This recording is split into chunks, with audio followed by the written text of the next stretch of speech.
15 நாளில் மக்களின் வாழ்க்கையில் மாற்றத்தை கொண்டு வந்த இந்தியன் ஆர்மி.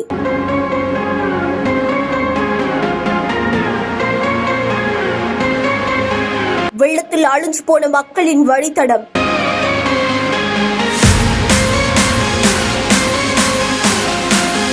ஜம்மு காஷ்மீர் பகுதியில சமீபத்துல கனமழை பெஞ்சிட்டு வந்தது.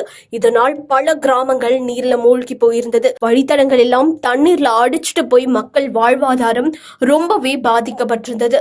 மக்களுடைய கஷ்டத்தை போக்குறதுக்காக அதிரடி ஆக்ஷன் எடுத்திருக்காங்க இந்தியன் ஆர்மி. உடனடியா களத்தில் இறங்கி அழிஞ்சு போன அந்த வழித்தடத்தை சீரமைக்கும் பணியையும் தொடங்கியிருக்காங்க. ராம்பன் கரோல் மைட்ரா சாலைய பார்த்து செதுக்குறாங்க. 15 நாள்லயே 150 அடி double storey extra wide Bailey bridge மக்களுடைய வாழ்வாதாரத்தை மீட்டு கொடுத்திருக்காங்க. இந்தியன் ஆர்மியோட இந்த செயல் சோசியல் மீடியால ரொம்பவே வைரல் ஆகிட்டு வருது. மக்கள் எல்லோரும் இந்தியன் ஆர்மிக்கு தங்களோட பாராட்டுகளையும் தெரிவிச்சிட்டு வராங்க.